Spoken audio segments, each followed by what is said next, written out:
Okie dokie, on this video we're going to talk about how many calories do we need. Do we need as in humans, right? Yeah. Maybe us individually. So let's say when it comes to calories, at least in the US, I've read many times that the sort of suggested calorie intake is 2,000 for women and 2,500 for men. Would you agree, disagree? Yeah, that's pretty average, typical advice that you would get from most people. Yeah. I would say though it's a little bit, it's dependent on a lot of other things when considering calories, because when you think of the quality of the food, you know, maybe you need a little bit less if it's higher quality food. I think understanding where the unit of measurement a calorie comes from. Yeah. Calorie is like energy, right? So it's like a measurement of energy, just like joules, you know, like kilojoules, stuff like that. It's just, you can convert them between each other. But the way they come up with a calorie for food, they would take an orange, and to determine how many calories it has, they burn it, they gas the hell out of it and just burn it up. And the heat and flame that's generated from that is used to boil water. And 1 calorie is 1 degree Celsius change in 1 liter of water.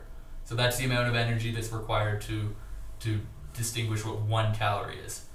So really, like, when you're thinking about that, really the only things that get burnt up then are proteins, fats, and carbohydrates, right? But then there's other nutrients in here too that perhaps we could be getting energy from, but our bodies don't exactly operate just like fire, you know, and burning based on that. And maybe there's efficiency things to consider, like how clean is your body, how well does it process foods, do you have malabsorption, you know? Yeah. For me, an example, I have malabsorption. I know I have because I'm, you know, chronic skinniness, and I can eat 5,000, 6,000 calories every day for a month and I won't gain any weight. But if I eat higher quality food, then I start absorbing it a little bit better and I can gain weight. Yeah. Yeah. I luckily don't have so much of a malabsorption issue, so if I eat a lot, I do gain weight. In fact, the last couple of days we've been eating quite a lot of food, and I gained maybe 5-10 pounds or so.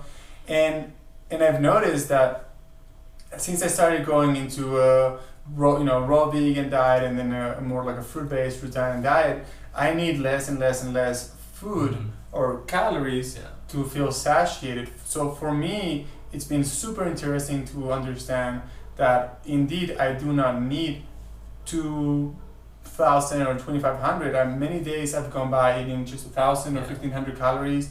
I've done that for maybe even a handful of days, not necessarily feeling weak. You know, still going to the gym, lifting out, running, walking up and down, you know, the mountains here in Ecuador. So for me, the whole caloric thing, you know, is tricky. I don't really buy into it. I think that, well, and also, you know, think about all these people that do this, you know, 40-day water fast. They're not taking any calories at all. Yeah. No calories at all. That's a different process your body's going through. Yeah. Yeah, I think there's 3 main factors to consider. One of them is the calories. Another one is the efficiency of your body processing and assimilating those nutrients. And the third would be the quality of the food. And that's like the 3 components that I would say that most influence nutrition. Yeah. So it's not necessarily, you know, how many calories you need. It's like how high quality of food do you have and how well is your body processing it. Yeah. There's also the whole situation with water, right? Like the more water food has, usually it's more filling, so you can get away with eating less. Right? Because you have more water. Fats are more satiating. You know, you could do 300 calories of fat compared to 300 calories of carbs, and you're going to be more satiated of fats because they're more difficult to digest. So, what do you think about, you know, for example, bodybuilders and this, you know, people that think about, like, you know, getting 10,000 calories? Would you say that somebody could become like a bodybuilder and get huge with maybe like a 3,000 calorie diet or a 2,000 calorie? Do you think it has to do with how much they're exercising versus how much they're eating? Yeah, I think it comes down to like I said, the quality of the food. I mean, 3,000 calories in animal products is probably not going to do your body as good as 3,000 calories in berries, you know?